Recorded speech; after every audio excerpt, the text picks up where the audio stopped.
De nuevo una semana más vamos a ver los mercados cómo han cerrado en forexperiences.com. Con los mercados cerrados en fin de semana, pues es como se pueden ver a veces con mejor perspectiva los movimientos que se van sucediendo.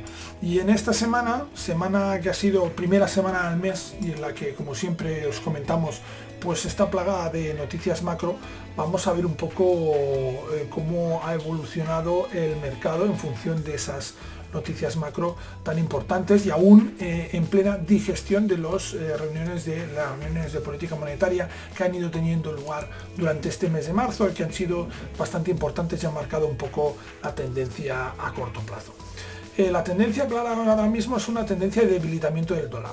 ¿Por qué decimos esto? Pues porque después de esta semana pasada, donde hubo pues ciertos aumentos de ciertos movimientos debido pues a declaraciones de Draghi, luego declaraciones de Yellen, etcétera, esta semana los mercados han dejado claro cuál es su tendencia natural, ¿no? Y pese a los esfuerzos llevados a cabo pues, por diversos bancos centrales, como por ejemplo el Banco Central Europeo, pues la realidad es que el mercado se acaba posicionando siempre en función de su sentimiento, de las tendencias que él detecta.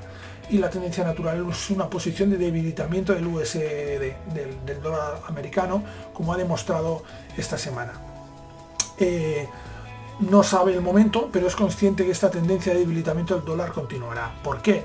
Pues porque está muy claro que en el ciclo de tipos de interés la economía más adelantada es la economía norteamericana, es la economía que tiene más cerca esa subida de tipos, y con las noticias macro que van saliendo pues va confirmando este hecho, ¿no? Mientras estas noticias macro pues vayan confirmando esta tendencia, el mercado seguirá leyendo que la próxima subida de tipos será en Estados Unidos y por lo tanto esto implica un debilitamiento de la moneda norteamericana. Por muchos esfuerzos que hagan las demás economías, no conseguirán debilitar su moneda respecto al dólar, porque la tendencia al sentimiento de mercado es esta. Si bien es cierto que con esos movimientos seguramente conseguirán amortiguar ese debilitamiento y suavizarlo un poco, ¿no? Que es lo que está intentando ya durante los últimos meses Mario Draghi, cuando ve que es el precio, la cotización del euro dólar, pues le va mucho en contra, se le descontrola, lo que hace es aplicar alguna medida para suavizar ese impacto, pero todas estas medidas son solo paliativas, destinadas únicamente a suavizar el impacto, pero no van a conseguir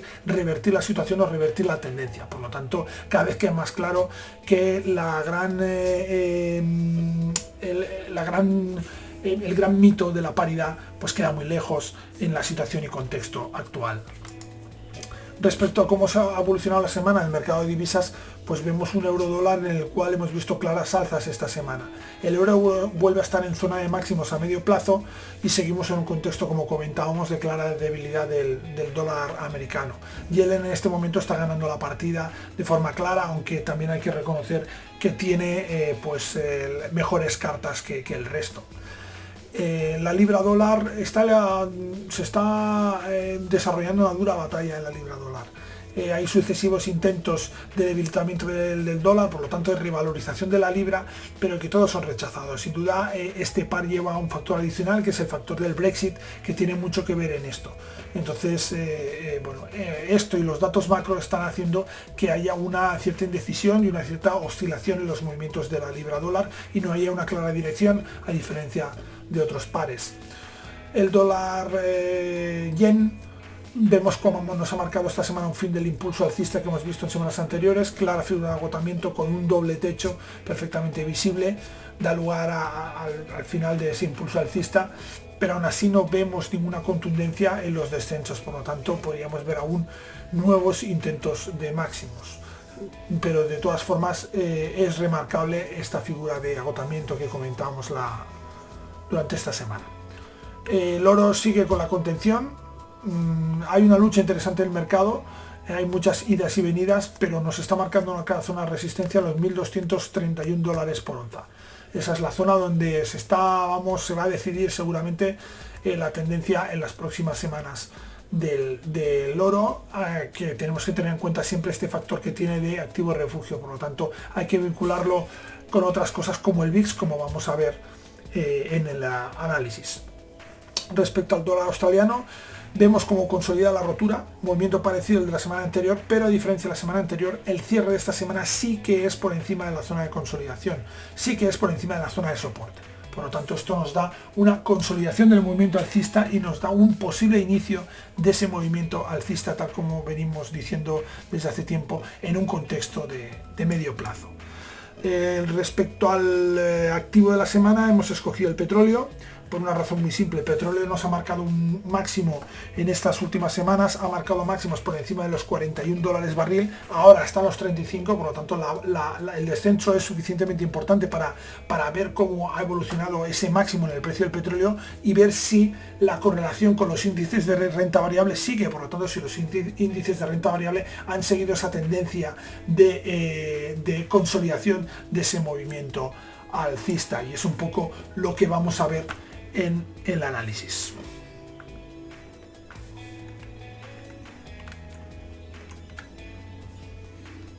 Bien, vamos a ponernos ya en materia y vamos a entrar directamente a hablar del euro dólar. Euro dólar con una semana clara, como podemos ver aquí, en la cual se marcan ascensos, zona de compresión importante, ¿vale? Esta zona de compresión es la que nos ha dado realmente el punto de salida de este movimiento alcista. Es una zona típica, es un movimiento típico que normalmente nuestro sistema algorítmico Prometheus aprovecha, pero esta vez no se nos ha activado la señal. Y digo que es un movimiento típico porque esta alta compresión que se produce normalmente sigue, precede siempre a estos movimientos típicos aquí de extensión posteriores que tienen un gran desarrollo. Hemos empezado en niveles de 1.12 y acabamos en niveles de 1.14, o sea, son 200 puntos prácticamente con una tendencia continuada, por lo tanto sin oscilaciones. Son movimientos que aprovechan excelentemente los sistemas tendenciales y son los movimientos pues que muchos sistemas y muchos traders pues aprovechan, ¿no? Acabamos la semana, como decíamos, en niveles prácticamente un poco más modestos de 1.13 dólares por euro, gracias también un poco a la afectación del dato de nóminas del Non-Farm Payrolls USA del viernes, porque si no seguramente hubiéramos acabado por encima de 1.14. ¿Esto cómo nos deja a medio plazo? Pues el medio plazo vemos cómo esta vela confirma el ataque a la zona superior de este canal de medio plazo. Por lo tanto, zona estratégica, nivel de 1.14 como comentábamos. Veremos qué pasa esta semana porque nos vamos a enfrentar a una importante zona de resistencia en el medio plazo, como hemos visto históricamente. Podríamos ver una cierta consolidación antes de intentar romper esta zona de techo, pero estamos en zona de control importante, como podemos ver aquí. Veremos si también el Banco Central Europeo toma alguna medida al respecto. Vamos con la libra dólar, en la que vemos una semana en la cual ha habido una remontada importante desde niveles de 1.41 hasta niveles pasados superiores a 1.44, pero aquí pues se ha marcado una zona de contención, una zona de distribución de ese movimiento, y a partir de aquí pues hemos visto cómo ha empezado a entrar volumen justo en el momento que llegábamos a zonas de techo, y ha entrado volumen en zonas de techo y en zonas previas a la rotura, por lo tanto ha entrado volumen bajista seguramente, y esto pues acrecentado por las non-farm payrolls ha hecho que el par vuelva a descender prácticamente a su nivel de apertura. Abrimos a 1.4137, hemos cerrado en 1.4228, 80-90 puntos superior, pero con un retroceso importante sobre la ganancia que se había ido produciendo durante toda la semana. ¿Esto qué nos deja? Pues esto nos deja una vela de contención bastante interesante, bastante explicativa de lo que está sucediendo, y con con un dibujo de una zona lateral aquí en el medio plazo que vamos a ver cómo evoluciona, pero ahora mismo el escenario es altamente indefinido, sobre todo por temas políticos como el Brexit. Hay que tener en cuenta que tenemos referéndum dentro de prácticamente 2 meses, y un referéndum que puede ser absolutamente decisivo, y hay que tener en cuenta con que la campaña se va a recrudecer conforme se acerque ese referéndum con toda seguridad. Vamos con el dólar yen, un dólar yen en el cual vemos lo que hablábamos al principio, una figura clara de doble techo en la cual nos ha marcado una zona de máximos en niveles de 113,75 aproximadamente, 113,75 yenes por dólar, y en este punto pues es donde nos ha marcado el techo. A partir de aquí vemos como el par de posiciones se coloca por debajo de la directriz del movimiento de largo plazo y encima acaba en zona de mínimos semanal. o sea que una vela claramente bajista, nivel de 111,60, cosa que no hace más que confirmar la vigencia aún de este movimiento bajista que habíamos visto en el medio plazo, y nos acercaría una vez más a ese objetivo que hemos marcado en repetidas ocasiones, que actualmente pues están niveles por debajo de los 100, por debajo de los 110 y de los 108 exactamente, ¿vale? Niveles que estarían ahora mismo pues en los 108 yenes por dólar. Ese sería un poco el objetivo de todo el desarrollo entero de este movimiento a largo plazo, aunque no sabemos cuándo va a llegar hasta ahí, pero es posible que vaya a testear esa zona. Vamos a hablar también del dólar australiano en el cual pues hemos visto cómo el par ha consolidado esa figura de ascenso, esa figura de rebote, esa figura de rotura, dejando claro sus intenciones con un cierre por encima de los 0,7615, que era ese nivel en el cual en el medio largo plazo teníamos definida esa zona de resistencia. Hemos cerrado por encima de ese nivel de 0,7615, incluso teniendo en cuenta el buen dato de non-farm payrolls en Estados Unidos el viernes, cosa que hizo descender la cotización de una forma súbita, pero precisamente podéis ver aquí cómo perfectamente se ve cómo esa zona ha actuado de perfecto soporte y ha impulsado de nuevo el par para acabar cerrando en los niveles en los que estaba anteriores a la publicación de la noticia en Estados Unidos. Nivel de cierre 0,7680 prácticamente, y esto deja un dibujo muy interesante con la zona de soporte ya por debajo, y por lo tanto podríamos buscar o ver movimientos de nuevo en dirección a esta zona de 0,7615. Ahí sería una buena zona de entrada para buscar nuevos rebotes al alza en este momento, pues dibujando esta sí figura de rotura y finalización de esta tendencia bajista que hemos visto prácticamente pues desde 2014-2013.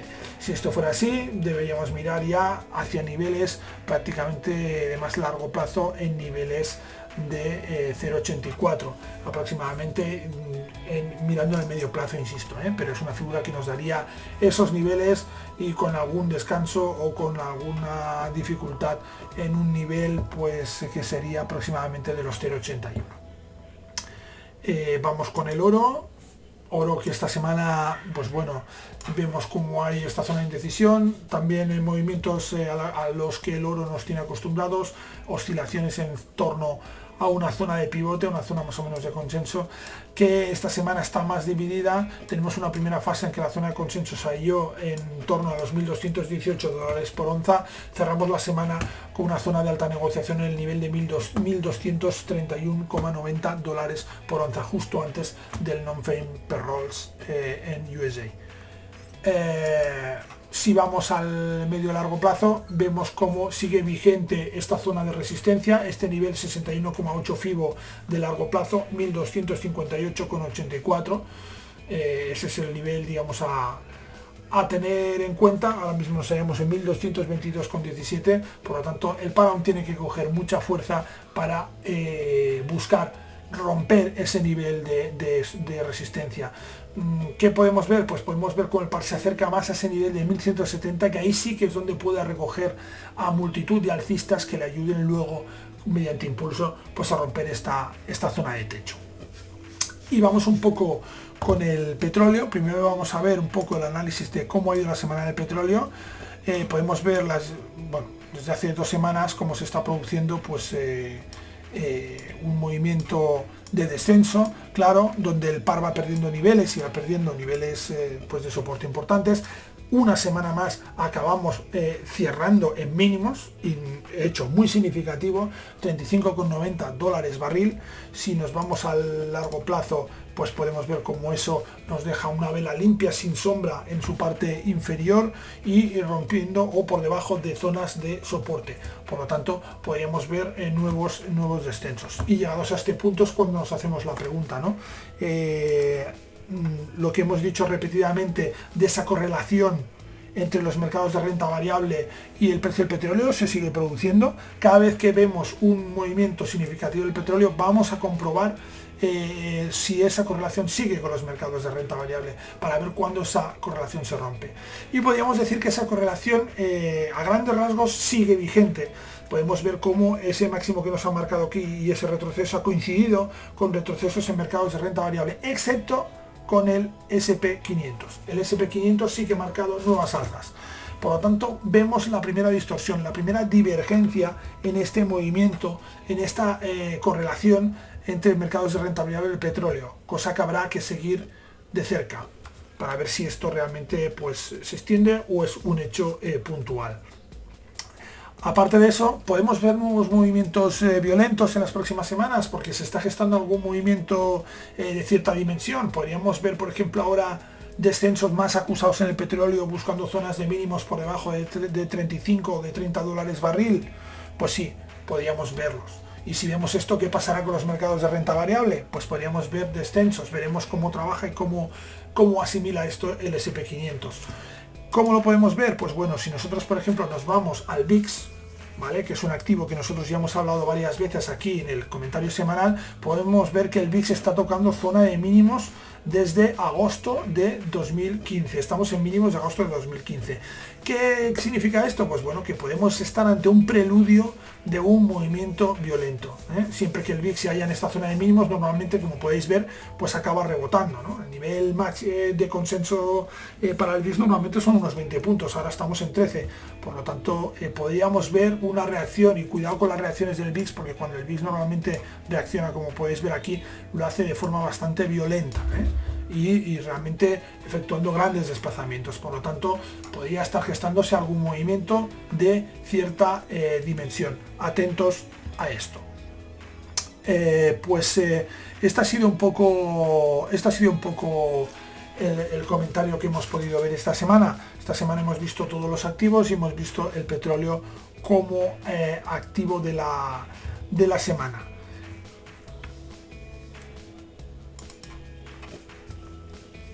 Vamos a ver un poco, para finalizar también, pues el calendario para esta semana, que abrimos mañana o que abrimos esta noche en Mercado de Divisas, no lo olvidéis. Y vamos a ver un poco pues a qué tenemos que estar atentos pues en esta sesión que empieza. Sabéis que siempre os hablamos de la importancia de trabajar y de tener controladas las noticias macro, porque en mercado de divisas son muy importantes. Podéis ver las fuertes oscilaciones que hemos tenido con el non-farm payrolls USA del viernes. Esta madrugada, cuidado si tenéis alguna posición abierta en dólar australiano, porque tenemos permisos de construcción a las 3:30 de la madrugada y datos de ventas al por menor. Aparte de eso, tenemos datos de construcción, de PMI de construcción de británicos, que bueno, acostumbran a generar alguna oscilación leve. Empezamos la semana fuerte con datos australianos, como es normal en los primeros días laborables del mes. Datos de balanza comercial, datos de tipos de interés en Australia durante la madrugada del martes, ¿vale? Tenemos datos de PMI servicios durante la mañana del martes y datos de ISM no manufacturero estadounidense. Esta primera semana del mes siempre está plagada de importantes datos macro. El miércoles ya pasaremos a hablar de los habituales inventarios de crudo y sobre todo actas de la FOM a las 8 de la tarde. A las 8 de la tarde tenemos las actas de la FOM.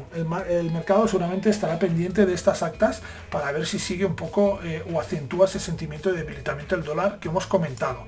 Luego tenemos el jueves el habitual dato de peticiones de desempleo de Estados Unidos, y hay un discurso de Draghi que no tiene pues hora fijada, parece.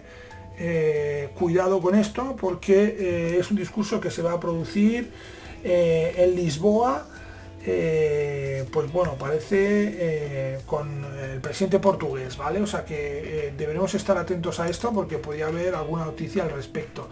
Y también coincide con un discurso ya de madrugada aquí en Europa de Janet Yellen en Nueva York, ¿vale? Una conferencia en Nueva York. Por lo tanto, tenemos a los dos gobernadores de los principales bancos centrales del mundo que hablarán el jueves. precaución con esto. Y luego pues cerraremos la semana con datos de producción manufacturera del Reino Unido por la mañana y sin datos de mención en mercado americano. Aparte de esto, pues bueno, recordaros que a nuestros suscriptores vamos a intentar impartir el webinar en abierto que os comentamos para los que queráis pues saber cómo nosotros utilizamos el volumen ponderado medio, ese indicador de Blay 5 que hemos adaptado a MT4 y que os podéis descargar desde nuestra zona de descarga. Que recibís ese link a esa zona de descarga en el newsletter que tenéis cada semana en vuestros buzones de correo, y que vamos a intentar hacerlo esta semana porque no hemos podido por problemas de agenda. Tenemos previsto también colgar algún otro indicador que ya tenemos preparado, por lo tanto pues ya lo iremos anunciando conforme vayamos colocando todo todas estas utilidades para mejorar vuestro trading. Nada más, espero seguiros viendo en forexperiences.com. Si os gusta el canal, pues lo que podéis hacer es darle a me gusta a los vídeos y suscribiros, porque así recibiréis puntualmente informaciones cuando se cuelguen nuevos vídeos, y nos seguimos viendo en la red. Un saludo.